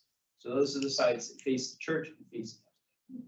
On the other sides, metal would be allowed, and 100% could be 100%. Then I think what the MAPC's consideration was is that they'll have a screening fence there to help block. And those were the only changes. 1, 2, 3, 4 changes there. What about the property on the north? to the north. What they When would you're have- talking about the restriction on metal siding, Yeah, so the MAPC recommendation would allow metal up to 100% even on the north and east facing sides. Because what I heard was that they have a fence. They'll have a Already. screening fence, exactly. Not but a 24-foot tall fence. Right, that was just a concern. you're gonna have a metal building in your, yeah. In your backyard, yeah. And I want to look real quick. The screening requirement.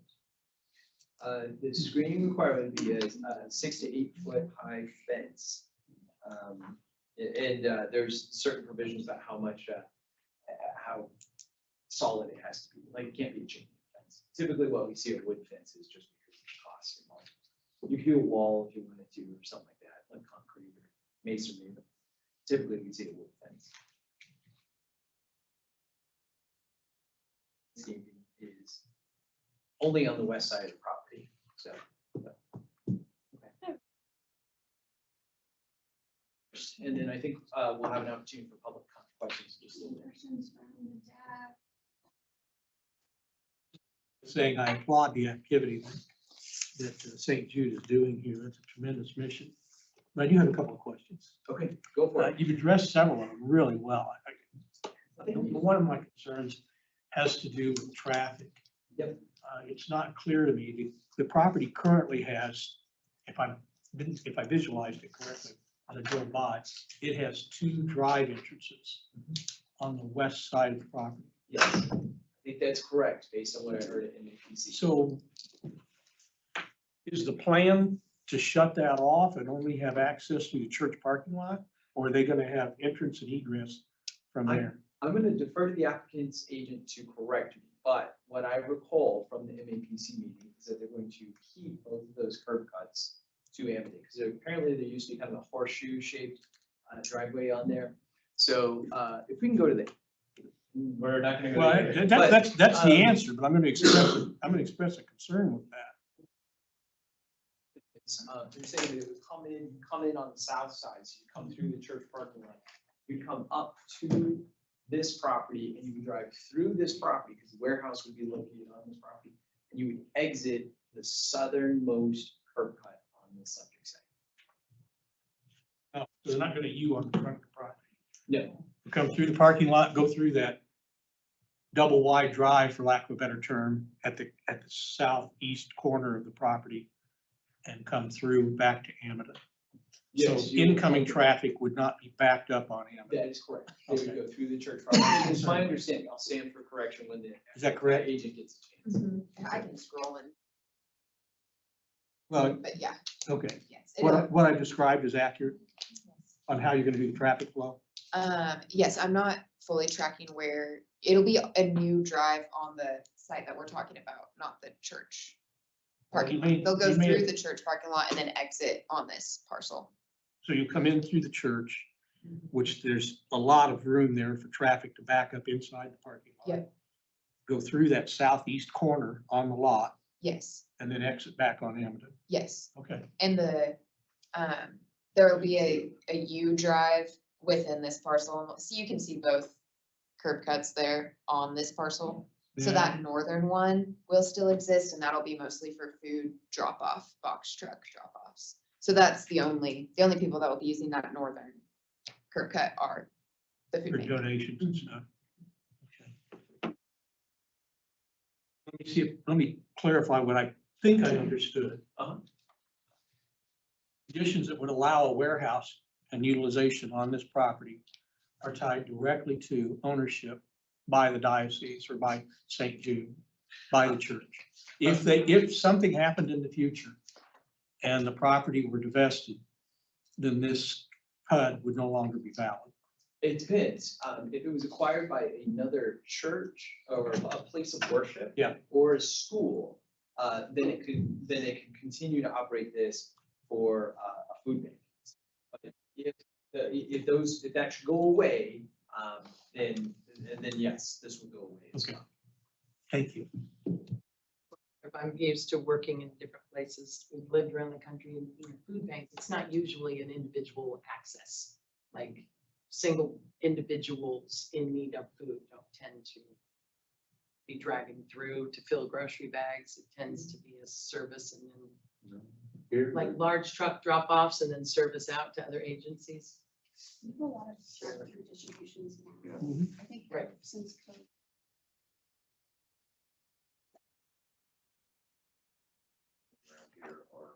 People go to.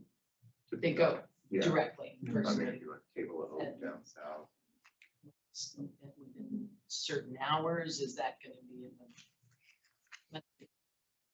I feel is Monday anybody around the mornings. neighborhood worried about the just traffic? Monday mornings. Yeah, this has been happening for like 40 years in the basement, so they're just bringing it up to the ground level, Oh, yeah. that's great. So yeah, it's just Monday mornings from like 8 to 11-ish. Oh, wow. So 8 to 10, 8 to 11.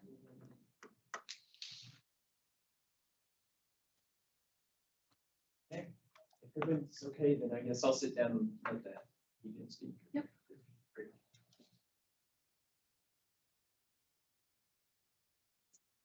I'm Kylie, I'm from PEC, we're the agent, so if you guys have any other questions, yeah.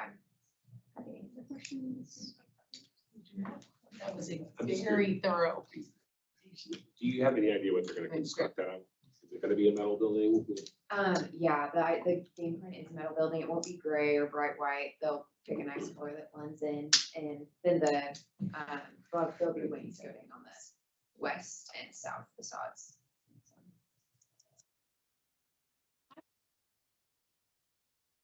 Land that's south down by the street.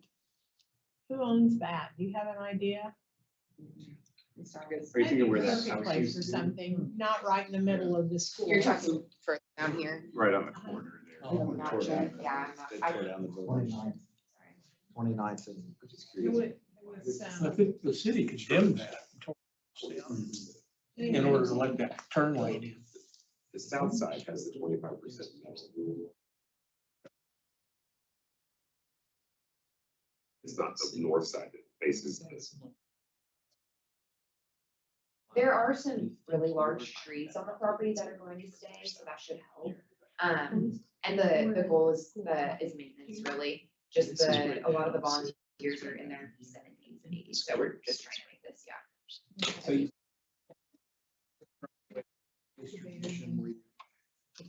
Yeah, Back so trucks we in do the there. aerial. How far will that driveway go into? It will mimic just about what used to be there, so this will be a U shape. Oh, that'd be great. Oh, you can turn it on the side, on and off button, just light it up.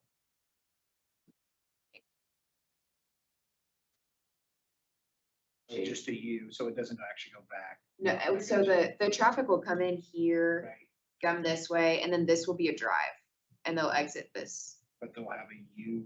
And it'll connected to be, that. right, and that's just for use of the So, food bank. so you don't have food like in the back, like where your warehousing doesn't go in the back, it's all on the or south side. Yes, For the traffic. yeah, the traffic will just go It's right like down. box trucks are coming on the north. Yeah, I'm not talking entrance. about. Right. Yeah, we're on the same. So there'll be a canopy structure that the cars can drive underneath, get food, and then exit right onto it. So you can do it in the rain. Any more questions? Thank you. To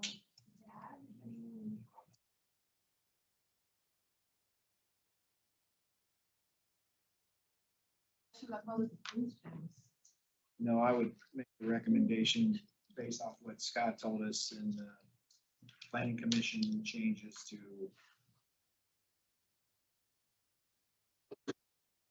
is for to approve. Second. All in favor?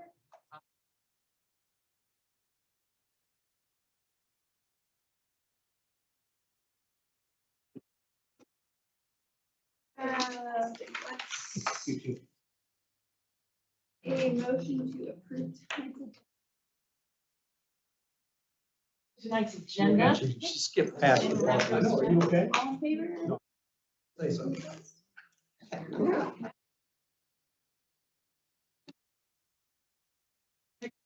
Just the part that said, does somebody from the crowd want to have anything to say? I did. Oh, no, she did. It's okay. But I did want to say A something. little bit. I don't So know. do I need to go up there? It's Item though, right?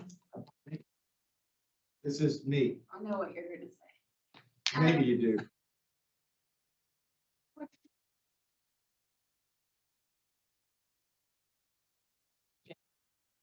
Monday mornings, that's not so bad, I guess.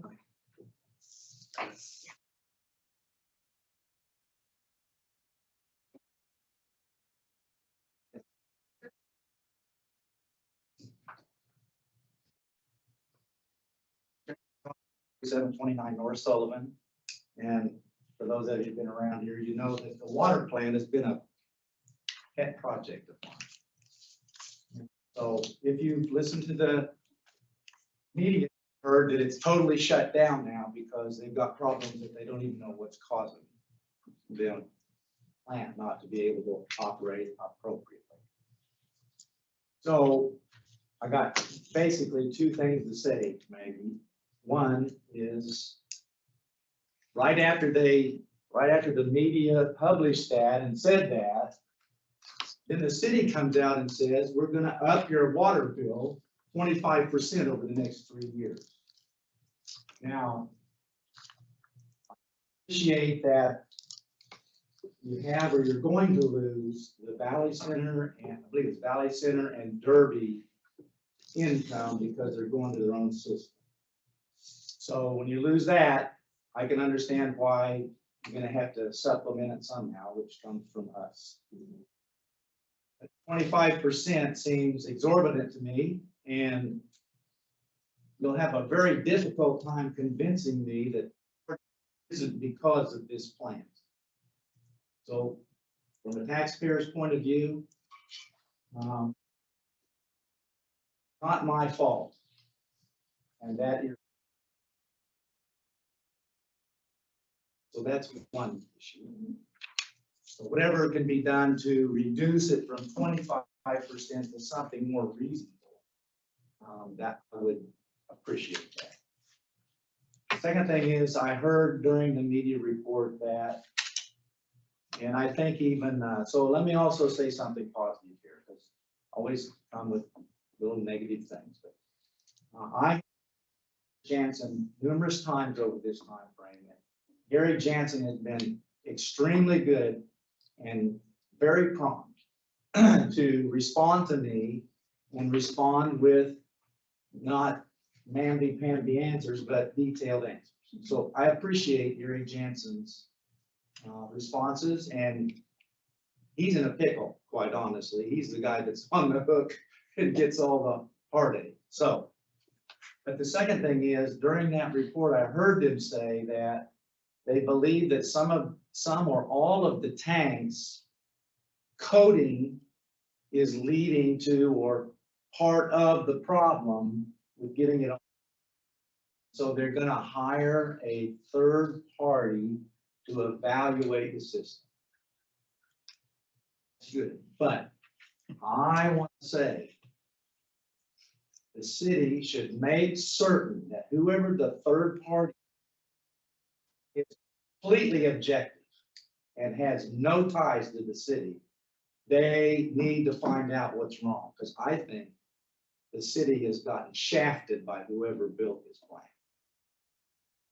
So tax dollars, I mean, upping the price of the water per month, 25% is my one thing, and we need an objective group to evaluate what's wrong. I agree. Fourth, I did not vote to increase the water. This is not the time to be doing that. So I appreciate Gary too. I think he is very prompt in delivering the message on a really complicated issue. We have not taken possession of it. We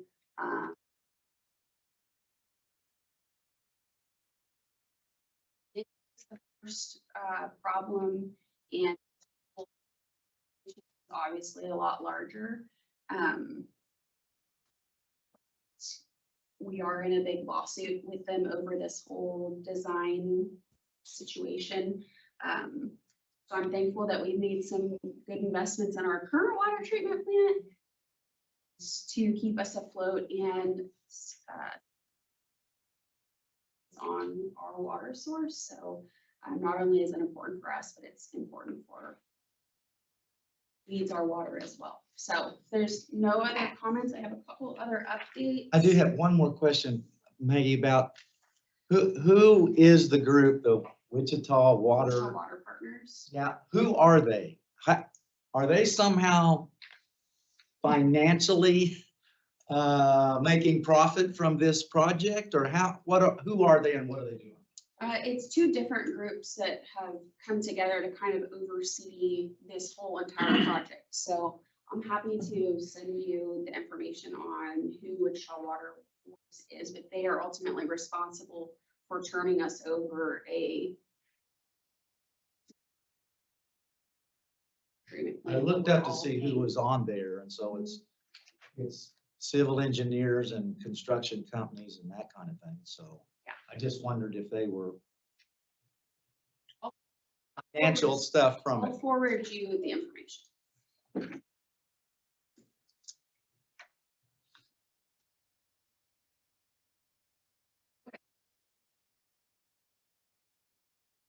Just a reminder for January, our meeting will be on Tuesday, January 13th instead of Monday.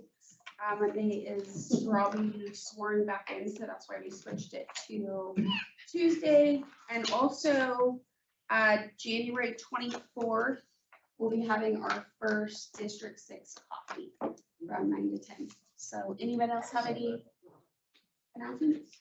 Look, only because I saw Scott running the other day, I'm gonna bring up, talk at Exploration Place, even throughout the winter, so.